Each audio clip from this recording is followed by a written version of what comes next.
귀한 예배 자리에 나오신 여러분들 잘 나오셨습니다. 하나님께서 큰 은혜를 오늘도 허락해 주실 줄로 믿습니다. 여러분들이 앉으신 자리가 그만큼 복된 자리입니다.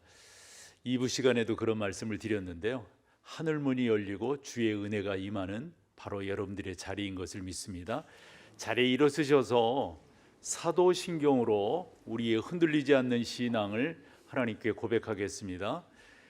전능하사 천지를 만드신 하나님 아버지를 내가 믿사오며 그 외아들 우리 주 예수 그리스도를 믿사오니 이는 성령으로 잉태하사 동정녀 마리아에게 나시고 본디오 빌라도에게 고난을 받으사 십자가에 못 박혀 죽으시고 장사한 지 사흘 만에 죽은 자 가운데서 다시 살아나시며 하늘에 오르사 전능하신 하나님 우편에 앉아 계시다가 저리로서 산자와 죽은 자를 심판하러 오시리라. 성령을 믿사오며 거룩한 공예와 성도가 서로 교통하는 것과 죄를 사하여 주시는 것과 몸이 다시 사는 것과 영원히 사는 것을 믿사옵나이다. 아멘. 이 땅에 오신 주님을 찬양합니다.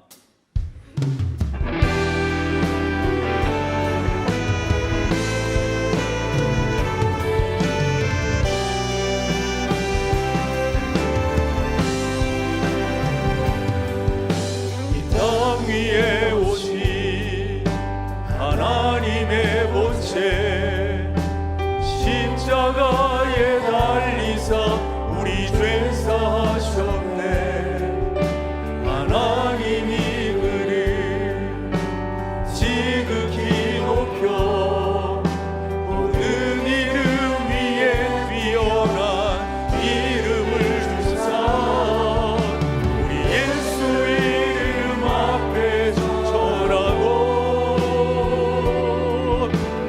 모든 입이 주를 시리네.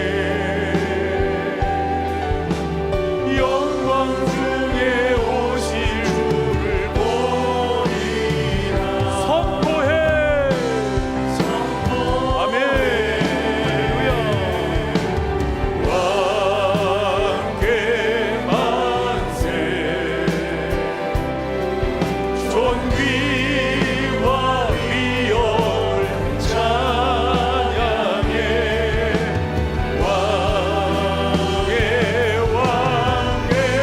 만세. 주 예수 하나님. 이제 자리에 앉으셔서 우리 고대 안에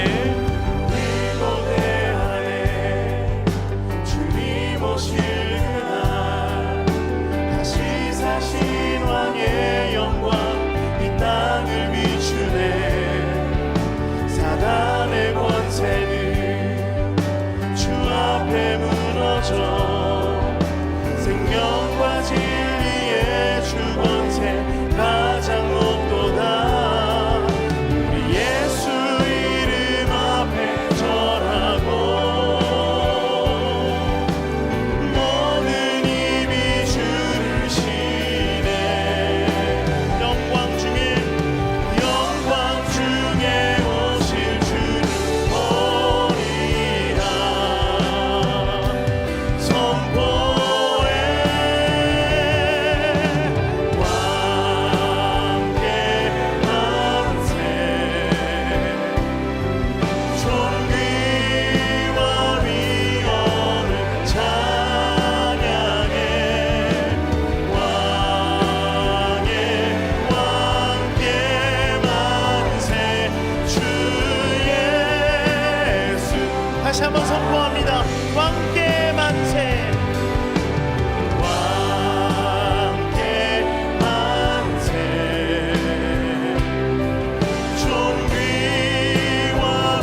한번 선포합니다. 주님 당하신 어린 양, 주님 당하신 어린 양, 능력과 무지의 힘과 존귀와 영광 찬송 받으시기에 합당하신 어린 양, 합당하신 어린 양. 우리 주님 경을 박수드립니다. 주님만 존귀와 영광을 받으시옵소서. 다시 한번 기쁨으로 선포하며 나아갈 때 우리를 위해 죽으시고 다시 사신 그 주님만을 높이며 함께 찬양하며 나아갑니다. 죽임 당하신 주님 당하신 어린 양, 모든 족속과 방언 백성과 나라 가운데서 우리를 비롯사서 하나님께 드리셨네. 죽임 당하신 주님 당하신 어린 양, 우리들을 나라와 제사장 삼아 주셨으니 우리는 주와 함께 이 땅에서 함께 선포합니다. 죽임 당하신 주님 당하신 어린 양, 능력과 무지의 힘과 존귀와 영광 찬송 받으시기에 합당하신 처음부터 선포합니다. 죽임 당하신 주님 당하신 어린 양, 모든 족속과 방언 백성과 나라 가운데서 우리를 비롯사서 하나님께 드리셨네. 죽임 당하신 주님 당하신 어린 양, 우리들을 나라와 제사장 삼아 주셨으니 우리는 주와 함께 이 땅에서 구원의 능력을 선포합니다. 죽임 당하신 주님 당하신 어린 양, 능력과 무지의 힘과 존귀와 영광 찬송 받으시기에 합당하시오. 다시 한번 주님께 죽임 당하신 주님 당하신 어린 양, 능력과 무지의 힘과 존귀와 영광 찬송 받으시기에 합당하시오. 우리 목소리로 고백합니다. 죽임 당하신 죽임 당하신 어린 양, 능력과 무지의 힘과 존귀와 영광 찬송 받으시기에 더 큰 목소리로 주님께 합당하신 어린 양께 존귀와 찬송 드립니다. 죽임 당하신 주님 당하신 어린 양, 능력과 무지의 힘과 존귀와 영광 찬송 받으시기에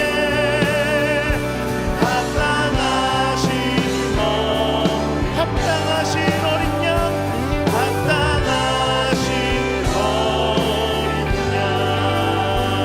그렇습니다. 주님만 존귀와 영광을 받으시옵소서. 아멘.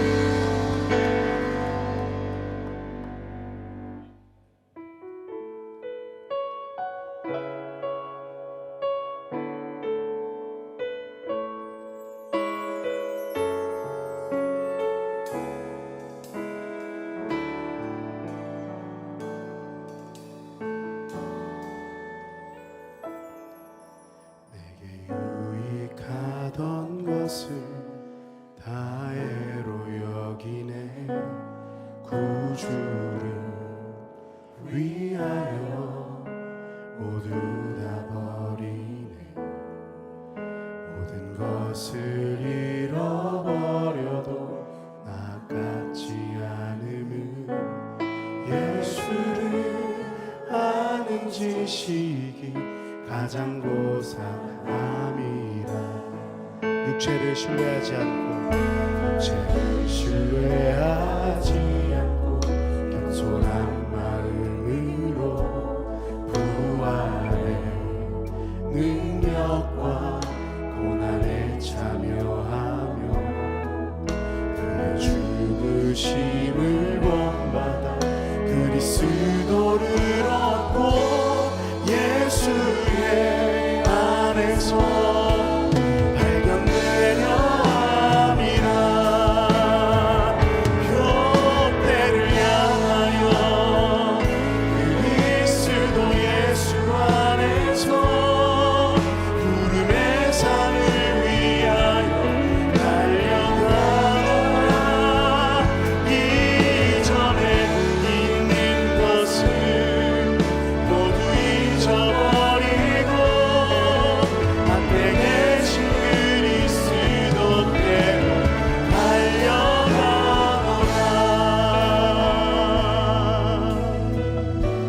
내게 유익하던 것을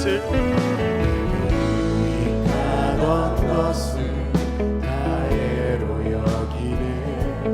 구주를 위하여 모두 다 버리네.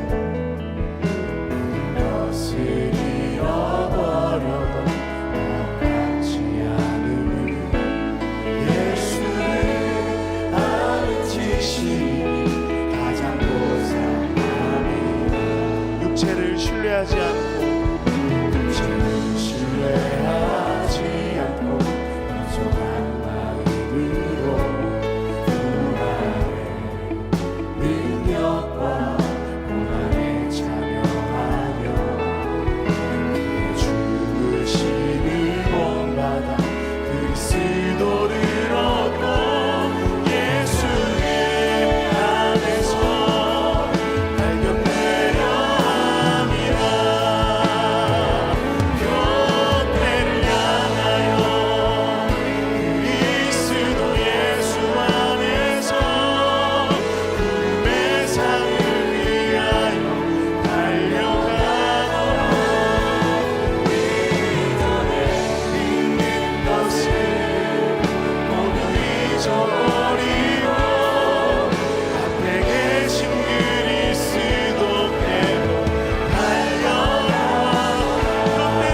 이루리.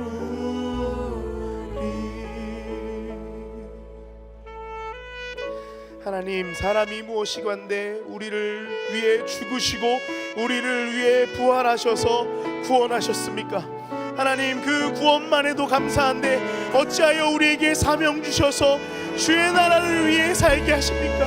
주님, 오늘 예배를 통해 다시 한 번 더 그 우리의 부르심만을 확인하고 온전히 주님만을 위해 살아가기도 하고 결단할 수 있도록 은혜를 베풀어 달라고 주의 이름 한번 부르며 기도합니다. 주여, 하나님 아버지 감사합니다. 자격 없는 저희를 구원하시고 저희를 위해 죽으시고 저희를 위해 다시 사시고 하나님께 감히 찬양하며 하나님을 높일 수 있도록 은혜를 베풀어 주시니 감사합니다. 하나님, 자격 없는 저희들이 이 구원받은 것에도 감사할 줄 모르는 저희들, 하나님의 사명을 부름을 받아 주의 교회를 위해 주의 나라를 위해 부름받아 섬기게 하셨사오니 오늘 예배를 통해 다시 한 번 더 우리의 그 부르심을 확인하게 하시고 주의 말씀으로 다시 한 번 힘을 얻어 온전히 주의 십자가를 위해 우리에게 주신 자기의 십자가를 지고 나아갈 수 있는 우리 모두가 될 수 있도록 은혜를 베푸시고 역사하여 주옵소서. 함께 하실 주님을 기도합니다. 주여, 역사하여 주옵소서.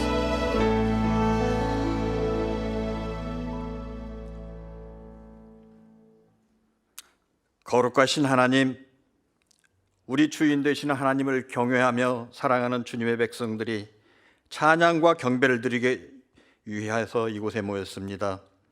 하나님 홀로 영광 받으시옵고 예배하는 이 시간 신령과 진정으로 예배드리는 복된 자리가 되도록 성령님 인도하여 주시옵소서. 귀하고 귀하신 예수님의 보혈을 통하여 죄사함을 받고 살아감이 감사하고 행복합니다. 그러나 때로는 쉽고 빠르게 목표를 달성하려고 세상 욕심에 이끌려 거짓을 용납하며 유혹에 넘어져 죄를 지음도 말씀을 고백합니다. 이러한 우리를 자비하신 주님께서 용서해 주시고 주님의 자녀로 살아가는 복을 누리게 하여 주심을 감사드립니다. 역사를 주관하신 하나님, 이 나라와 이 민족을 사랑하고 계심을 믿습니다. 긍휼을 베푸사 정치적으로 혼란스럽고 경제적으로 어려운 지금의 상황을 주님이 주관하시는 가장 좋은 결과와 모습으로 바로 세워주실 걸 믿습니다. 특별히 산불 등 여러 가지 재난으로 어려움을 당하며 곤경에 처해 낭망하고 있는 모든 이들에게 하늘의 빛을 비추어 주사 마음을 어루만져 주시고 주님의 크신 은총의 날개 아래 품어 다시 시작할 수 있는 용기를 주시옵소서. 예수님의 핏값으로 세우신 우리 목동 제일교회가 성령님이 운행하시고 역사하시는 교회임을 확증하게 하옵시고 주님 영광을 위한 모든 사역들을 잘 감당해낼 수 있는 능력과 은혜 주시옵소서. 연약한 이들의 힘들어하는 신음소리를 들으시는 여호와 하나님, 성도님들의 삶 속에서 갈급하고 급박한 상황 만나지 않게 지켜주셨고 주님이 마음의 중심으로 계셔서 고통과 어려움이 있어도 흔들리지 않도록 지켜주시옵고 간절한 소망이 있는 주님의 자녀들의 기도를 응답하여 그들의 눈물을 신원하여 주시옵소서.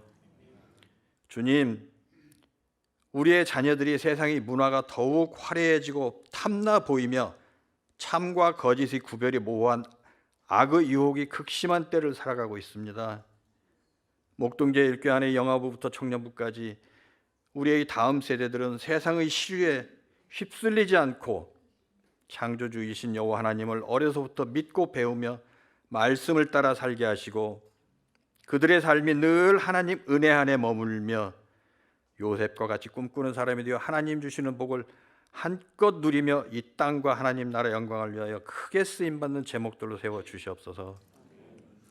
주님, 또한 특별히 간구하옵기는 우리의 교회 일꾼들을 세우는 지원 선거가 있습니다. 성령님이 함께 하셔서 실망하거나 상처받는 분 한 분 없도록 마음을 지켜주시옵고 온 성도님들이 즐거워하는 교회의 큰 잔치가 되도록 역사해 주시옵소서. 김성근 담임 목사님과 목자님들을 붙잡아 주시어 주님이 들어쓰시는 목자로 성령님이 함께 하시는 성령 충만한 주님의 종으로 늘 새롭게 세워 주시옵소서.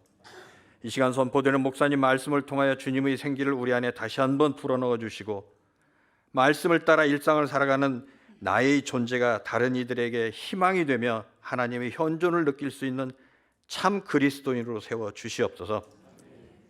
예배를 위하여 주일학교 교사로, 예배 안내로, 찬양으로, 주차와 식당 봉사로, 재정부 등 보이지 않는 곳에서 여러 가지 모습으로 헌신하는 분들을 기억하여 주사 이분들의 수고가 하나님 나라의 복을 나누고 전하는 통로가 되게 하여 주시옵소서. 존귀하신 주님을 찬양하기 위하여 정성껏 준비한 시온성 찬양대의 찬양을 통해 우리 주님의 성호만 높아지시고 홀로 영광 받아 주시옵소서. 새롭게 살아가는 한 주간의 삶 속에서 믿음은 장차 있을 것을 확신하며 살아가는 것이니 주님의 뜻을 좇아 눈에 보이지 않는 진실의 가치의 마음을 두고 열심을 다하는 시간이 되게 하여 주시옵소서.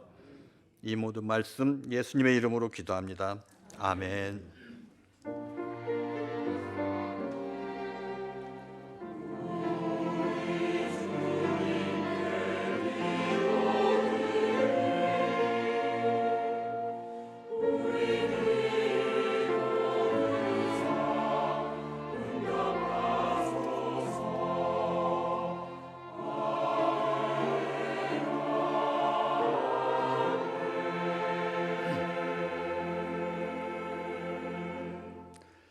감사합니다. 오늘 함께 나눌 하나님의 말씀은 사도행전 28장 11절에서 15절까지 그리고 설교하면서 다른 곳의 성경을 보도록 하겠습니다. 석 달 후에 우리가 그 섬에서 겨울을 난 알렉산드리아 배를 타고 떠나니 그 배의 머리 장식은 디오스고로라. 수라구사에 대고 사흘을 있다가 거기서 둘러가서 레기온에 이르러 하루를 지낸 후 남풍이 일어나므로 이튿날 보디올에 이르러 거기서 형제들을 만나 그들의 청함을 받아 이레를 함께 머무니라. 그래서 우리는 이와 같이 로마로 가니라. 그곳 형제들이 우리 소식을 듣고 아비오 광장과 트레이스 타베르네까지 맞으러 오니 바울이 그들을 보고 하나님께 감사하고 담대한 마음을 얻으니라. 아멘.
처음 교회에 오신 여러분을 진심으로 환영합니다.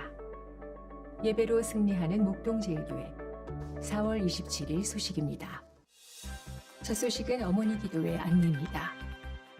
거룩히 살아가 힘과 두려움 없는 믿음 주신 나의 하나님 완전한 사랑 찬양해.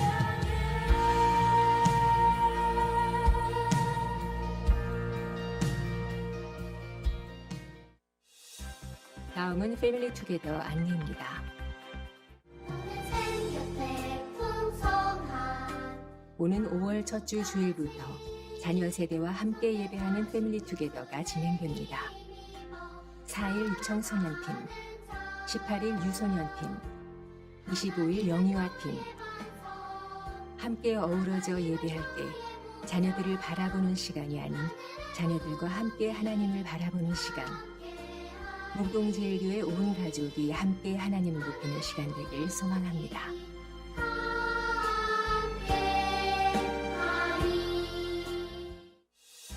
다음은 토요 아기학교 모집 안내입니다.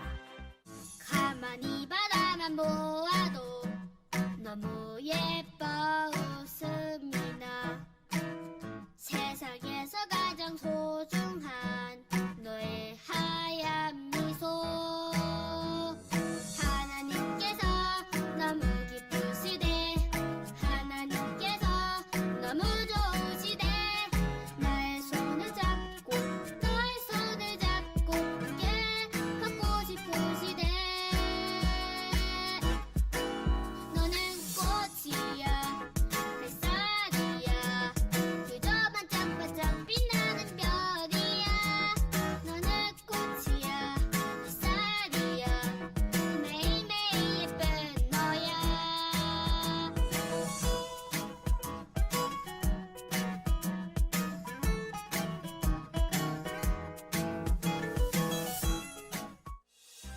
다음은 교회 직원 선거 안내입니다. 2025년 교회 직원 선거를 실시합니다. 5월 18일, 25일 주일 오전 8시부터 오후 2시까지 선거가 진행됩니다. 선거는 예배 후 앉은 자리에서 모바일 투표로 진행되며 어려움이 있으신 분들은 본관 2층에서 도와드립니다. 이 후보자는 주보와 홈페이지에서 확인할 수 있습니다. 주의 몸된 교회를 세우는 귀한 일에 기도와 격려의 마음으로 동참해 주시기 바랍니다.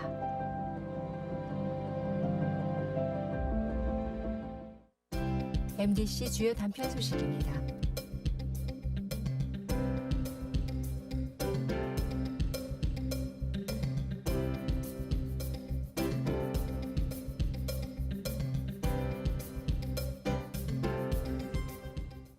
살아계신 하나님과 함께하는 은혜 가득한 한 주 되시기 바랍니다. 예배로 우리가 일반적으로 사도행전을 성령행전 이렇게 부릅니다. 그것은 사도행전 1장 8절 오직 성령이 너희에게 임하시면 너희가 권능을 받고 예루살렘과 온 유대와 사마리아와 땅끝까지 이르러 내 증인이 되라 하신 그 명령을 좇아서 2장 1절에서 4절을 가보면 120명의 사람들이 마가의 다락방에 모여서 성령의 임재를 간구하며 나갈 때 그 터가 흔들리며 성령의 역사를 경험하게 됩니다.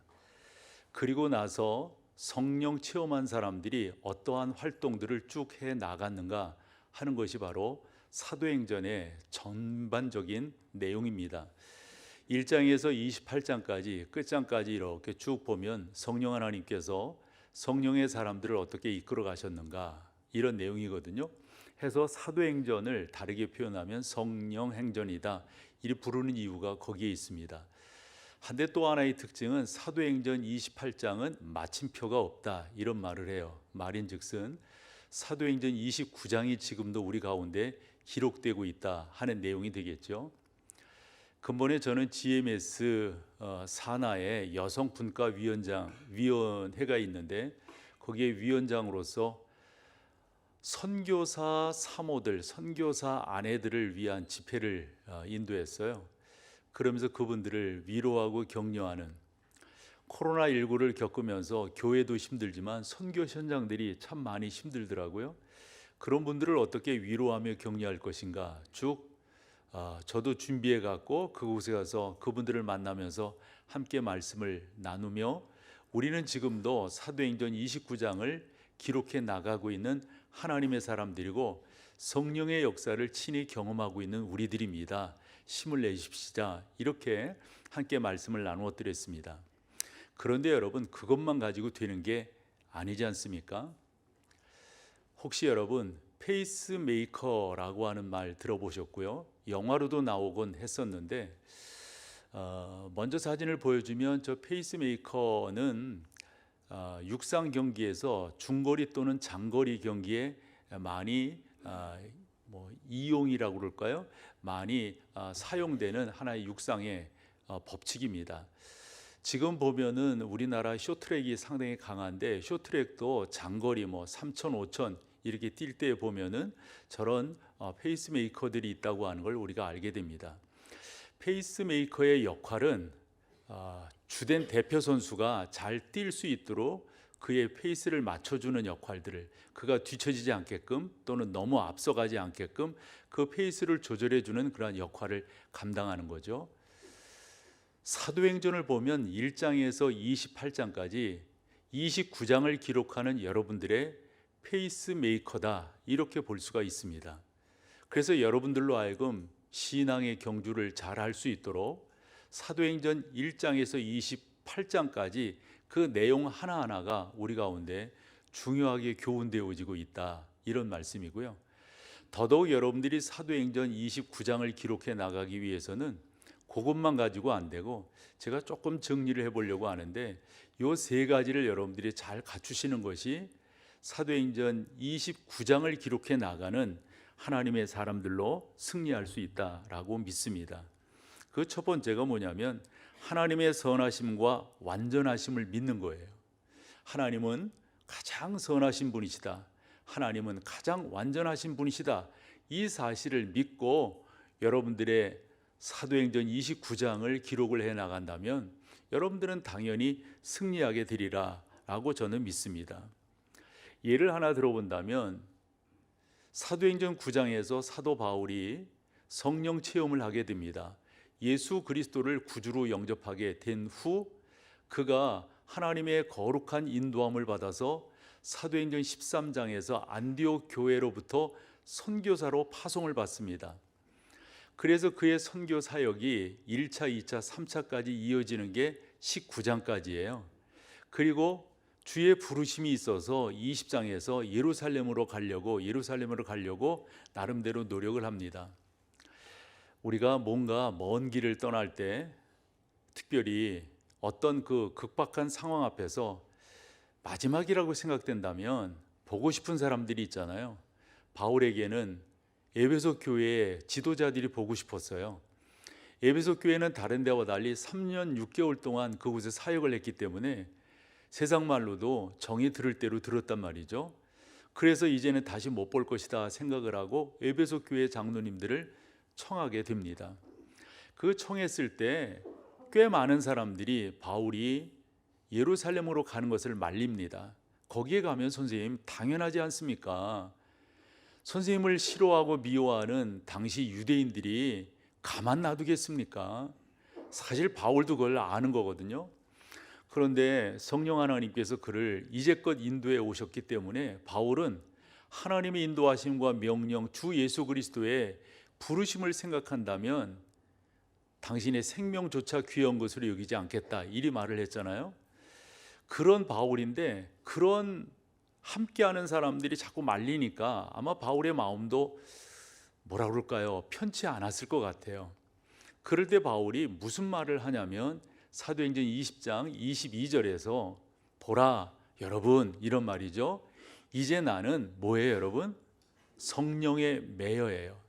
뭔가 우리를 메었다. 이것은 하나의 이끌림을 받는다. 나는 거기에 속했다. 나는 거기에 접붙여졌다. 이런 어떤 관용어로 쓰이는 내용 아니겠어요? 그러면서 성령의 이끌림을 받아서 예루살렘으로 가는데, 사실 여러분들이 이런 말도 하고 저런 말도 하고 저런 말도 하고 이런 말도 하는데 나는 거기서 무슨 일을 당할지 사실은 알지 못합니다. 그러면서 좀 전에 인용했던 24절이 나오는 거예요. 주 예수 그리스도께 받은 사명, 하나님의 은혜의 복음을 증거하는 일을 마치려 하면은 본인의 생명 그거 중요하게 여기지 않겠다, 이러면서 그의 단호한 모습을 보이는 거거든요. 중요한 것은 바울이 바울 될 수 있었던 것은 그가 흔히 잘났기 때문도 아니고요, 남다른 의지가 있었기 때문도 아니라고 우리는 보는 거예요.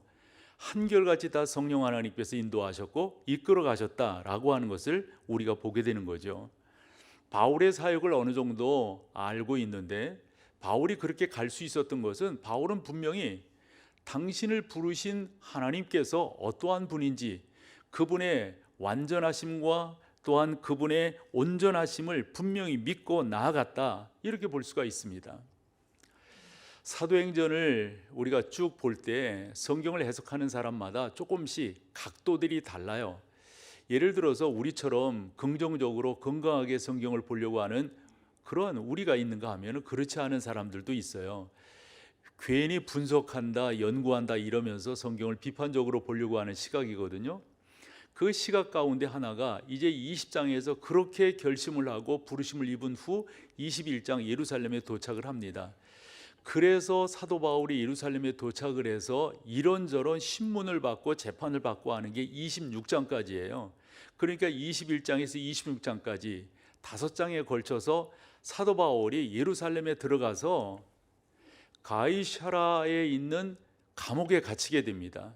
그곳에서 신문을 받게 되는데, 사실 사람들, 이제 우리 같은 경우는 그런 거죠. 하나님께서 바울을 의미 있게 쓰시려고 그런 과정을 주셨다.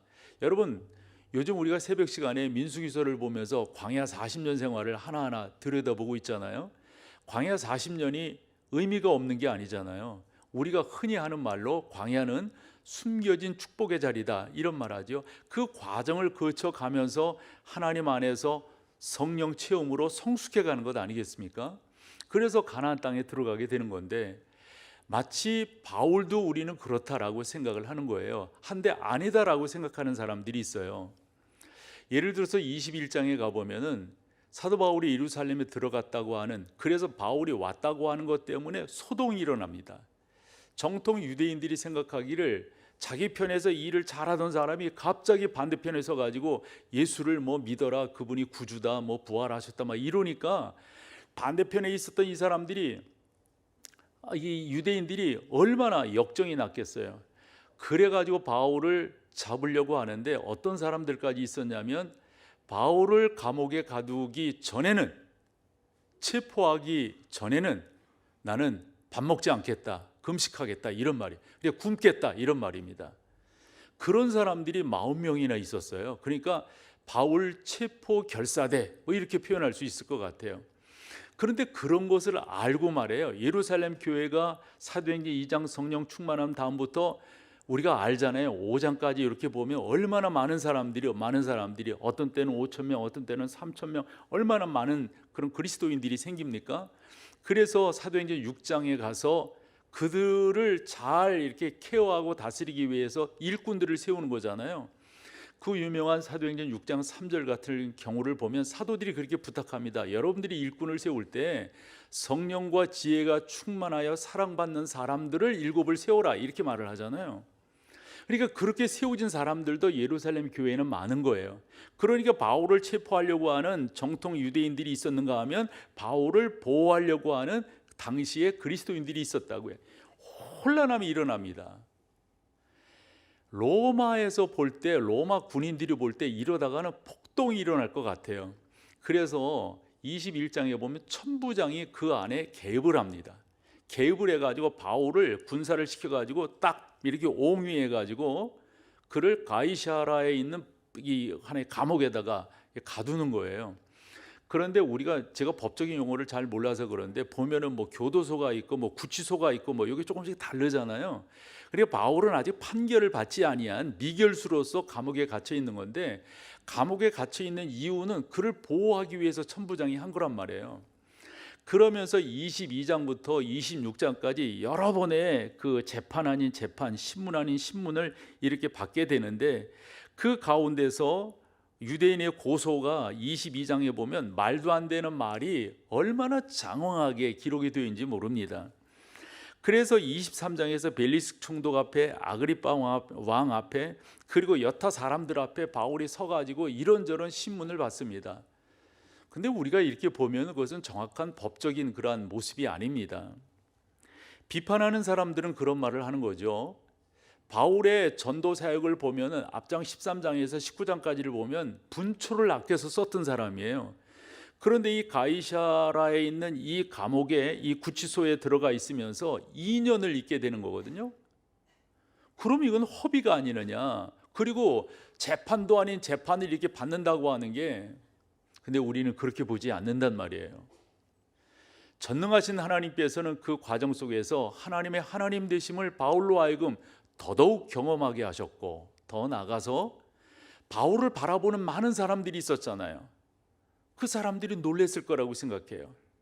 아니, 왜 저 사람은 저런 식으로, 왜 저 사람은 그 가운데서 왜 말도 제대로, 여러분, 말을 제대로 못해서가 아니라 바울의 주된 관심은 하나님께서 하나님의 선하심을 이루어 가시는 것을 보고 싶었던 거죠. 그래 딱 그렇게 기다리는 거예요. 요 말을 하려고 장황했는데요. 여러분들도 여러 가지 여기에 예를 들어 우리가 3부 예배 같은 경우는 한 860명 정도 이렇게 교회에 참여를 하시는데, 여러분 가운데도 얼마나 많은 이야기들이 있겠어요. 다 각자 다를 거라고요. 한데 여러분, 왜 나는, 왜 하필 우리 집은, 왜 우리의 자녀는, 이런 식의 이야기 하시는 분들이 있으실 것 같은데, 절대 그러지 말라는, 절대. 여러분, 하나님은 당신의 자녀들이 의미 없이 허송세월하게끔, 의미 없이 그 일을 만나게끔, 의미 없이 그 과정 속에 있게끔 하지 아니하셨다는 거예요. 다 우리 하나님은 뜻이 계세요. 다 하나님은. 제가 이 성경을 보면서 깨닫게 하는 게 뭐냐면, 하나님께서, 성령께서 사도 바울을 예루살렘으로, 그래서 그 많은 과정을 통해서 나아가게 할 때 가장 주된 게 뭐냐면, 재판받는 과정 속에서 사람들이 죄가 없음을 알아요. 죄가 없음을. 넌 죄가 없는데 왜 이 자리에 있느냐 하는 거죠. 죄가 없음을. 그때 바울의 관심은 뭐였어요? 내가 이곳에서 풀려나는 게 나의 관심이 아니라 나는 가이사 앞에 서는 것이, 그게 성령 하나님께서 본인에게 명령하신 것을 알았기 때문에. 여러분, 저는 마찬가지라고 생각하거든요. 여러분 한 분 한 분이 하나님의 은혜 가운데 하나님의 목적을 이루시는 과정 속에 있다고 하는 사실, 그게 사도행전 29장을 기록하고 있는 거예요. 바울의 이야기를 하나 더 한다면, 그 과정 속에서 아그리빠 왕 앞에 신문을 받을 때 바울이 뭐를 밝히냐면, 막 매를 치려고 그러니까, 고문을 하려고 그러니까 딱 하나의 카드를 딱 꺼냅니다. 깜짝 놀라는 거예요. 그 사람들이. 그 카드가 뭐였습니까? 로마 시민권이었어요. 당시 법이 뭐냐면, 로마 시민은, 그러니까 판결을 받기 전에 그 어떠한 고문도 어떠한 신문도 받을 수 없는 거예요. 그리고 로마 시민이라고 하는 것은 그 당시에 나름대로 정확한 절차를 거쳐서 신문을 받고 재판을 받아야지, 그냥 어수룩해 했다가는 재판하고 신문한 사람들이 되레 걸리는 거예요. 거기 안에서 여러분 그 말을 하잖아요. 이 아그리빠 왕이 하는 말이, 아니 너 왜 그거 일찍 내놓지 않았느냐, 그 로마 시민이라고 하는 거. 그러면서 뭐라고 말하냐면, 나는 로마 시민이 되기 위해서 많은 돈을 들여가지고 로마 시민권을 샀는데 너는 어떻게 해서 그 귀한 패스포드를 갖고 있느냐, 이런 말이에요. 나는 나면서부터였다. 바울이 왜 그걸 나중에 말했을까요, 여러분? 바울을 신문하는 사람들이, 바울을 어찌 보면 고문까지 갈 수가 있겠죠. 그런 사람들이 너무 놀라는 거예요. 너무 놀라는 거예요. 사랑하는 여러분, 여러분들의 사도행전 29장은 어떤 식으로 기록돼야 할까요? 여러분들이 잘 먹고 잘 살았다, 높은 집, 나 어때 저때, 좋은 학교 나와서 어때, 이런 것이 여러분들이 29장에 기록되어야 할까요? 저의 설명으로 이어간다면, 적어도 여러분들이 여러분들의 삶의 현장 속에서 주변 사람들이 여러분들을 어떻게 보는 그 어떻게가 기록되어야 하지 않을까요? 아, 저 양반이 저러는 걸 보니까 아, 그래서 신앙을 가졌다는 거로구나. 아, 예수님을 믿는다는 게 저런 거로구나 라고 말할 수 있는 것. 하나님은 아무리 우리가 이해 안 되는 상황이 혹여 벌어진다 할지라도 그것으로 인하여 그러니까 의미 없이 시간을 보내게 하시는 것은 아니란 말이죠. 지난 시간에도 여러분들에게 예화로 말씀을 드렸는데 창끝이라고 하는 그 영화가 우리 가운데 반향을 일으켰어요. 그래서 예수 믿는 사람들이 그 영화를 보려고 그랬다고요. 그 영화의 주인공이 짐 엘리엇이라고 하는 그런 사람입니다. 저 짐 엘리엇은 캠브리지가 낳은, 우리가 쉽게 말하면 수재 중에 수재인 거예요. 천재 중에 천재인 거예요. 예를 들어서 이 캠브리지라고 하는 그 학교가 사실 옥스포드는 사실 런던에서부터 올바른 신앙생활, 올바른 교육을 위해서 옥스포드가 만들어지는 거 아니에요. 거기에서도 좀 더 흔히 엉뚱한 쪽으로 가니까 좀 더 잘 믿어보려고 캠브리지로 모이게 되는 거라고요. 그래서 좋은 인재들, 그리스도 인재들을 이렇게 배출해 내는 거예요. 그 가운데에서 이 짐 엘리엇은 당대 사람들이 평가하기를 대단한 사람이다, 엄청난 영재다, 수재다, 이런 식의 이야기. 당신은 이제 탄탄대로가 열린다, 그런 각광을 받던 이 사람이 자기 친구 5명 정도를 모아가지고 선교를 떠나는 거예요. 근데 여러분, 그 선교를 떠난 자리에서 그 미개한 미전도 종족에 의해서, 즉 창에 의해서 죽임을 당하는 거잖아요. 사람들이 묻는 거예요. 아니 왜 간 건데, 왜 그렇게 한 건데, 아니 다 좋은 길이 있고 창창한 길이 있는데 왜 간 건데, 왜 가려고 하는 건데. 짐 엘리엇이 한 말이 너무 멋집니다. 보여주실래요? 같이 읽어보시죠. 나는 왜 가는 줄 아세요? 영원한 것을 얻기 위해서 영원하지 아니한 것을 버리는 삶을 살기 때문입니다. 여러분, 이게 사도행전 29장을 기록해 나가는 거 아닐까요? 주일날마다 교회 온다고 하는 거 의미 없는 건 아니에요. 너무 중요하고 너무 감사하죠.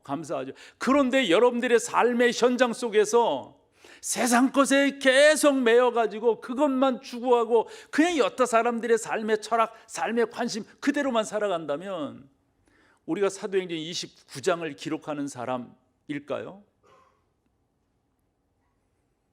자꾸 여러분들이 피안의 세상으로만, 안일한 세상으로만, 나름대로 그런 쪽으로만 추구하는 삶을 살아간다면 그게 29장을 기록하는 걸까요? 사도행전 27장에 보면 사도 바울이 죄수의 몸이 되어서, 그래가지고 사람들이 그 판결하는 사람이 벨릭스 도 그렇고 아그리파 왕도 그렇고 당신은 여기서 심판받을 사람이 아닙니다. 그래서 로마로 보내는 거잖아요. 사실 성령 하나님은 그렇게 이끌어 가시는 거예요. 내가 가이사 앞에 서야 하겠고예요. 서야 하겠고. 그래서 로마로 가게 하는 거예요. 그런데 사도행전 27장을 보면 엄청난 역경을 또 만납니다. 가는 과정 속에서 유라굴라라고 하는, 우리식으로 말하면 태풍을 만납니다. 태풍을. 광풍이죠. 거기로 본다면 지중해 광풍을 만납니다. 그 배에는 270명 정도의 사람들이 타고 있었는데 바울을 비롯한 죄수가 몇 명이 있었는지는 모르겠어요. 대부분의 사람들은 이곳에 와서 장사하고 이곳에 와서 비즈니스하고 그러면서 아마 많은 부를 그 배에다 실었던 것 같아요. 광풍이 부니까 선장이 아무리 견디려 해도 안 됩니다. 이 무거운 것을 바깥에 버리지 아니하면 이 배가 깨지게 생긴 거예요. 그래서 명령을 내립니다. 2가지 명령이었다고 저는 생각해요. 여러분들이 믿는 종교가 있다면 그 신을 불러서 이 광풍이 잠잠하게 우리 해보십시다. 그래도 안 되는 거예요. 2번째 이야기합니다. 어쩔 수 없습니다. 이 배에 싣고 있는 많은 무거운 것들을 바깥으로 버려주십시오. 그 당시에 배라고 하는 게 뭐 변변하겠어요? 그냥 부딪히면 깨지는 거죠. 부러지는 거죠. 나무로 만들었으니까. 그래서 그런 부탁을, 그래서 사람들이 울며 겨자 먹기, 그렇지 않으면 자기들 잘 수가 없으니까 다 버리는 거예요.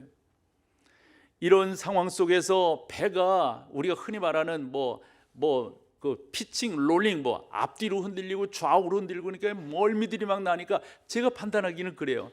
바울을 가둘 수가 없었던 것 같아요. 그래서 아마 왜냐면 너무 멀미가 나니까. 그런 가운데 사람들은 자기들의 신을 불러요. 자기들의 모든 걸 버리면서 살려고 노력을 합니다. 안 돼, 이게 안 돼. 그런 과정 속에 성령 하나님께서 사도 바울에게 나타나셔서 말씀하십니다. 바울아, 염려하지 말아라. 그게 사도행전 27장에 나오는 내용이에요. 같이 한번 읽어봐요. 21절로 26절 같이 읽습니다. 여러 사람이 오래 먹지 못하였으며 바울이 가운데 서서 말하되 여러분이여 내 말을 듣고 글에 대해서 떠나지 아니하여 이 타격과 손상을 면하였더라면 좋을 뻔하였느니라. 내가 너희를 권하노니 이제는 안심하라. 너희 중 아무도 생명에는 아무런 손상이 없겠고 오직 배뿐이리라. 내가 속한 바 곧 내가 섬기는 하나님의 사자가 어젯밤에 내 곁에 서서 말하되 바울아 두려워하지 말라. 내가 가이사 앞에 서야겠고 또 하나님께서 너와 함께 항해하는 자를 다 내게 주셨다 하였으니 그러므로 여러분이여 안심하라. 나는 내게 말씀하신 그대로 되리라고 하나님을 믿노라. 그런즉 우리가 반드시 한 섬에 걸리리라. 그대로 됐습니까? 안 됐습니까? 그대로 되는 거예요. 그러면 이 성경이 바울 보고 그래서 살았어 이것을 이야기하려고 하는 게 아니잖아요.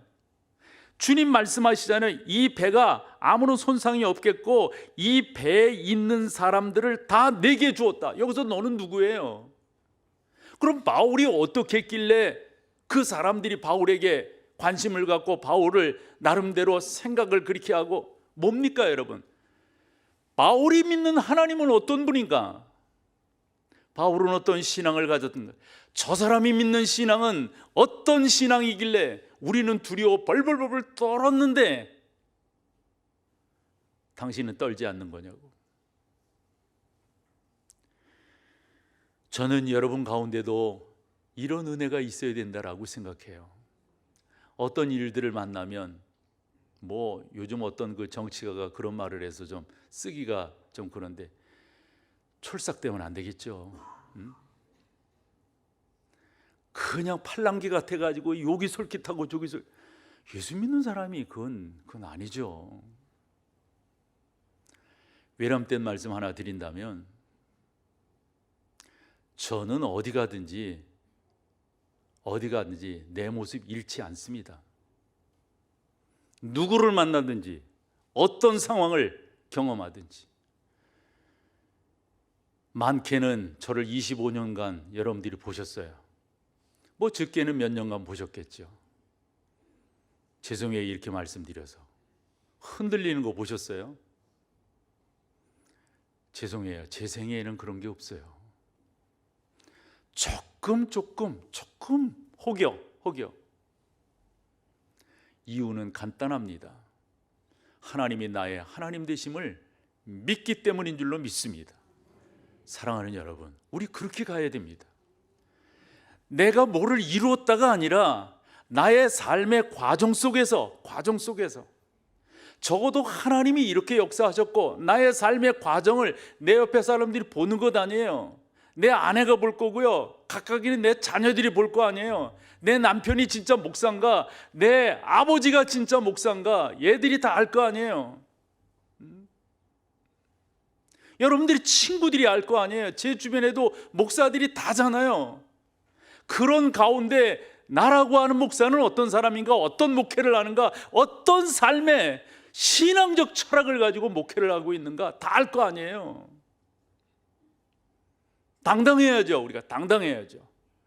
뚜벅뚜벅 걸어가야죠.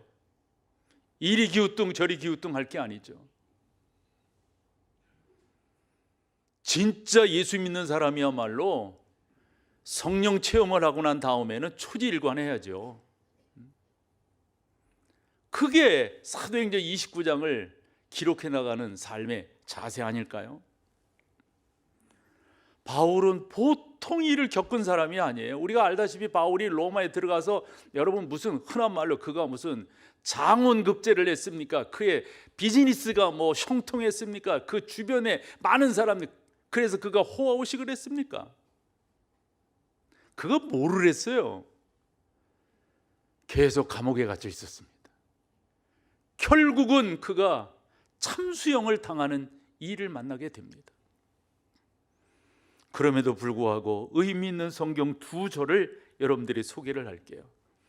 그 하나가 그 유명한 로마서 8장 28절입니다. 같이 읽어보죠. 우리가 알거니와 하나님을 사랑하는 자 곧 그의 뜻대로 부르심을 입은 자들에게는 하이라이트 뭐예요? 모든 것이 합력하여 선을 이룬다. 모든 게 뭘까요, 여러분? 바울의 여정입니다. 많은 것들을 겪었어요. 많은 것들을. 사랑하는 여러분, 29장을 기록하는 성도들에게는 그와 같은 끈끈함이 있는 거예요. 이 심장 안에 주 예수께 받은 사명 곧 하나님의 은혜의 복음을 증거하는 일을 마치려 하면은 나의 생명조차 적어도 빌립보서 1장 12절에 바울이 이렇게 성도들에게 위로하며 격려합니다. 같이 읽어보세요. 형제들아, 내가 당한 일이 도리어 복음 전파에 이것 때문에 산 거예요. 이것 때문에 그저 그걸 택하려고 한 것이 아니라 내가 이 길을 걸어간다 할지라도 이 과정 속에서 복음의 진보를 이루는 일이라면, 바울이 그렇게 들어간 로마가 우리가 요한계시록을 AD 98년에 완성했다라고 알고 있어요. 그때 황제가 도미시안이에요. 도미시안 황제의 그 핍박이 엄청납니다. 그런데 반대로 예수 그리스도의 그 복음 사역의 불길이 엄청나게 타올라요. 그러면서 AD 200년 그 시대를 갈 때 예수 그리스도를 믿는 사람들이 로마 안에 엄청나게 많아집니다. 여러분들이 잘 알듯 313년에 밀란 칙령이 일어나면서 로마가 기독교를 공인하지 않을 수가 없었어요. 기독교를 공인한다고 하는 것은 황제의 숭배에 대한 것, 그러면 구심점이 뭐예요? 없어진다고 생각하는 그런 가운데서도 예수 그리스도를 믿는 것을, 그러면 그 초석을 누가 놓았단 말이에요? 하나님의 사람들입니다. 그 중에 대표적으로 바울입니다. 좀 건너뛸게요. 저도 이분을 만나드렸는데 캐리 슉이라고 하는 미국 목사입니다. 근데 미국은 그런 표현을 써, 이게 뭐랄까요? 그렇게 동기부여가 뭐 우리나라에도 그런 역할을 하는 사람들이 꽤 있죠. 이렇게.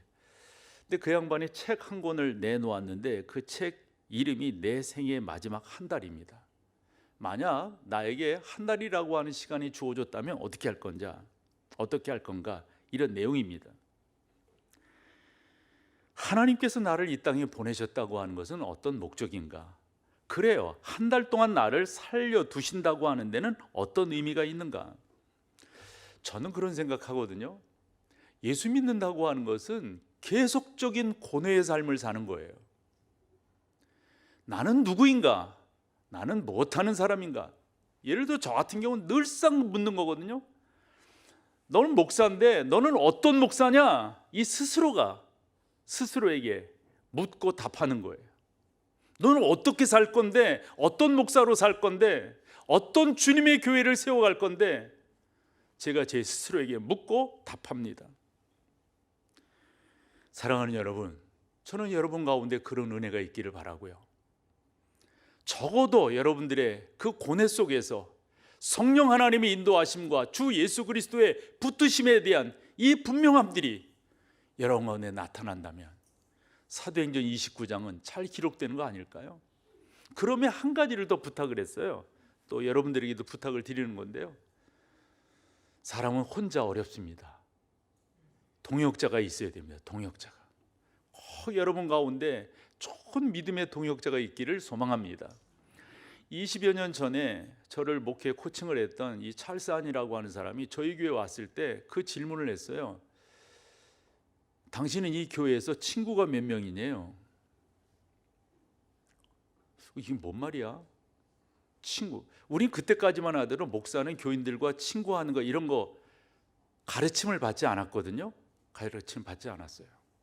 그래 약간 유교적인 생각들이 우리 가운데 강하게 있었단 말이에요. 그러면서 들은 이야기가 불가근 불가원이었어요.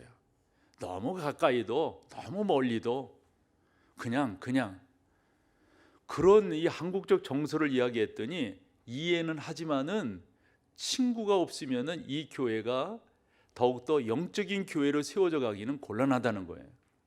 제가 목회를 하면서 보니까 그 말이 뭔 말인지는 알겠어요. 뭔 말인지는. 그래서 나는 어떤 식의 목회를 할 건가? 맞다. 셀 교회를 지향해야 된다. 성도 여러분들도 교회 안에서 이런 영적 관계들을 통해서 신앙생활이 잘 이루어질 수 있도록 해야 된다. 여러분 새가족 저랑 나눌 때 대개의 성도들이 이 교회에 등록하는 이유는 첫 번째 목적이 저 교회에 등록하면 나의 영적 성장이 이루어질 거다라는 기대감을 갖고 이 교회에 등록을 해요. 어디도 마찬가지라고 생각합니다. 그런 여러분들에게 제가 그 말씀을 드렸어요. 그런다고 가만히 있어서 감 떨어지는 거 아닙니다. 여러분들이 두 가지를 하셔야 됩니다. 그 중에 하나가 여러분들에게 좋은 영적 멘토가 있어야 됩니다. 이렇게 있잖아요. 롤 모델이 있어요. 나도 저런 식의 신앙을 해야지. 저런 식의 그것만 가지고 안 되고 여러분들에게 멘티가 있어야 된다. 여러분들이 누군가를 영적으로 책임지셔야 된다. 요 말 했어요. 그렇게 강조하면서 꼭 여러분들이 영적으로 성장하기를 소망하신다면 이 예배만으로는 안 됩니다. 예배만으로 소그룹 안으로 들어가야 됩니다. 소그룹 안으로. 그런데 소그룹이라고 하는 게 사실은 우리 가운데 이런 경우도 있습니다. 목사 보고 등록했다가 성도 보고 떠난다. 뭔 말이에요? 우리 다 이렇게 살다 보면 어떻게 감정이 부딪힐 때가 있어요. 성숙하지 못한 사람들은 감정 컨트롤이 안 됩니다. 그래가지고 이게 부딪혀. 그래서 에이 더러워 이러고 떠난다고요. 여러분 정말 이곳에서 여러분들이 소그룹 활동에 감사가 있어야 되고 행복함이 있어야 되고 함께 나누는 은혜들이 있어야 돼요. 그래서 우리 교회의 소그룹은 늘 말하잖아요. 전인적 소그룹이 되어야 한다. 전인적 소그룹이라는 말 여러분들이 다 이해를 하시죠?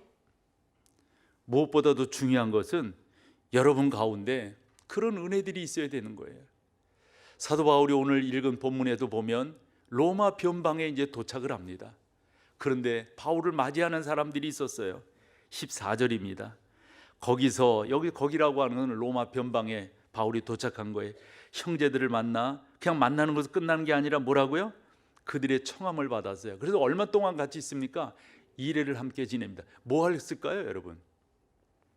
그냥 뭐 우리식으로 차 빌려주고 뭐 이렇게 그런 식으로 하게 한 거예요? 같이 동고동락을 한 거예요. 아마 바울 선생을 너무도 기다렸을 것 같아요.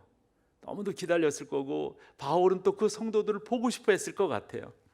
그래서 오랜 기간 동안 그렇게 합니다. 그리고 난 다음에 그들이 또 다른 형제들을 또 이렇게 맞이하는 그런 장면이 나오죠. 근데 그 다음에 그래서 그 다음 그들을 보고 하나님께 어찌하고요? 여기서 그들은 누구입니까? 로마 교인들이에요. 어떤 교인들일까요? 서로 아마 기도하고 응원하고 서로 보고 싶었을 거예요. 바울 선생님 보고 싶었을 거예요. 바울은 그 교인들을 보고 싶었을 거예요. 그래 감사하고 담대한 마음을 누가 얻은 거예요? 바울이 얻은 거예요. 여러분 여기서 이 담대한 마음을 얻으니라, 이 얻으니라고 하는 말을 이렇게 번역해도 괜찮아요. 크게 위로함을 받았다. 이렇게 번역해도 돼요. 바울에게는 좋은 믿음의 동역자들이 있었습니다. 그 가운데 로마서 16장 1절에서 4절을 보면 특별히 두 사람을 소개하는데 1절에 베베라고 하는 사람을 소개합니다. 저 추천한다라고 하는 말은 베베라고 하는 사람을 로마 교회에 소개를 하는 건데 추천한다라는 말보다도 나는 저 사람이 나에게 너무도 귀한 사람이므로 나는 저를 여러분들에게 정말 뭐라 할까요? 내 마음을 다해서 소개를 합니다. 이런 말이라고 저는 생각을 합니다. 그러면 생각을 해봐야죠. 베베가 바울에게 어떤 사람이었기에? 2절, 너희는 주 안에서 성도들의 합당한 예절로 그를 영접하고. 여러분 이것도 되게 중요해요. 우리 다 알잖아요. 친구로서 또 이웃으로서 공동체로서 가려면 어떻게 가야 됩니까? 그 안에 질서가 있어야 됩니다. 예절이 있어야 됩니다. 아무리 가깝다고 너나 하다가 많이 깨어지는 게 그래서 깨져요. 많이 깨어지는 게. 뭐 교회 안에서도 그러다 보면 뭐 형 뭐 어쩌고 뭐 누나가 아니고 뭐지? 뭐 언니 뭐 그러다가 전이 이렇게 돼 버리고. 와, 그거 안 돼. 그래서 여러분 예절로 해, 예절로. 무엇이든지 그에게 소용되는 바를 도와줄지니. 그러면서 베베가 어떤 사람이라? 이는 그가 여러 사람과 나의 뭐가 되었다? 너무도 감사한 거예요. 동역자가 되었다는 말이에요. 그리고 3절에서 부부를 소개하는데 브리스가와 아굴라라고 하는. 그러면 저 브리스가와 아굴라는 바울에게 어떤 사람이었는가? 다음 4절로 가봐요. 그들은 내 목숨을 위하여 자기들의 목숨까지도 내놓은. 여러분 이거 동역자 아니에요? 동역자. 세상은 이념으로 모이기도 하고 세상은 나름대로 그런 어떤 가치적으로 모이기도 합니다. 우리는 어떠한 동역자가 되어야 할까요? 예수 그리스도 안에서 동역자가 되어야 합니다. 예수 그리스도 안에서 서로를, 이 브리스가와 아굴라 같은 경우는 여러분 그 너무 자기 목숨을 내놓을 정도였대요. 뿐만 아니라 바울 자기에게만 한 것이 아니라 그 뒤에 보면 뭐라고 말했냐면 이방인의 모든 교회에도 그렇게 했다는 거예요. 그것을 본인은 감사한다는 거예요. 이런 말이에요, 여러분. 나의 동역자는 누구일까? 찾는 것 이제는 좀 멈추고 반대로 역지사지하세요. 반대로 내가 동역자가 될 수 없을까? 내가 저 사람을 도울 수 없을까? 내가 저 사람의 필요를 채울 수 없을까? 그런 면에서 여러분 정말 좋은 것은 부부라고 생각합니다. 부부. 성숙한 신앙인, 성숙한 가정. 저는 목사니까 목회자들을 보잖아요. 보면 확실히 목회를 잘하는 분들은 부부 관계가 좋아요. 좋은 동역자예요. 좋은 동역자. 저도 제 아내랑 이러는데 한 번은 이런 이야기가 있었어요. 그래도 이러면서 사실 이 부부로 살아갈 때 저는 장로님들 그 기도할 때도 그런 기도를 거의 빼놓지 않는데 우리 세상 말로도 부부가 해로한다는 말이 있잖아요. 너무 귀하더라고요. 이 자리에 그렇지 않은 분들이 계시다면 정말 죄송한 표현인데 이 부부가 어느 한쪽이 먼저 이렇게 되면은 이 행복 지수가 푹 떨어져 버려요. 특별히 남자들은 일단 나는 아마 그렇게 됐다면 난 일단 저녁부터 굶을 것 같아. 굶는 게 아니라 못 먹어. 나는 누구랑 이 밥 참 힘들어요. 그러면서 이제 우리 그런 얘기를 했어요. 아내랑. 그래도 당신이 뭐 더 있어야 뭐. 근데 이 사람이 하는 말이 나보고 그래도 자기가 오래 살아 있어야지. 그럼 뭐야? 나보고 먼저 가라는 말이야? 응? 웃자고 그런 말도 많이 했다니까요. 웃자고. 좋은 동역자는 여러분들의 자녀들도 좋은 동역자예요. 제가 제 아내를 보니까요, 저희 딸이랑 아주 어떤 때 친구야. 너무 보기 좋아요. 그 이야기 다 해주고 또 그 얘기 다 해주고. 아마 거기에 제 얘기도 많을 거예요. 그래서 내가 감지 들어. 뭔 얘기 안 하고. 그런데도 말을 돌리더라고. 그럼 그건 내 얘기한 거 아니겠어요? 어쨌건 여러분, 좋은 동역자가 있어야 돼요. 좋은 동역자.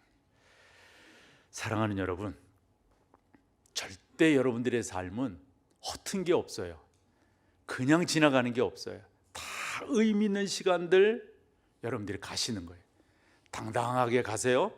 그래서 하나님의 놀라운 은혜 가운데 사도행전 29장을 잘 기록해 나가는 귀한 여러분 다 되시기를 축복합니다. 다 같이 자리에 일어서셔서 마지막 찬양으로 주 앞에 나갑니다.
지우하소서. 하나님 우리가 어디에 있든지 주를 높이리라. 열방들아 주님의 송축할지어다. 그 발 아래 입 맞추라. 그 영원한 통치자 주 예수 그리스도 그 위대하시마. 하나님 우리가 이곳에 섰으니 땅을 지우하소서. 하나님 우리가 어디에 있든지 주를 높이리라. 열방들아 주님을 송축할지어다. 그 발에 입 맞추라. 영원한 통치자 주 예수 그리스도 그는 위대하시다. 예수. 전능하신 하나님, 우리를 도와주신 것 감사합니다. 끝까지 잘 걸어갈 수 있도록 은혜를 더하여 주시옵소서. 우리 주 예수 그리스도의 놀라우신 은혜와 아버지 하나님의 그 크신 사랑하심과 성령 하나님의 역사하심이 귀한 여러분 가운데 이제로부터 영원토록 함께 계실지어다. 아멘. 아멘.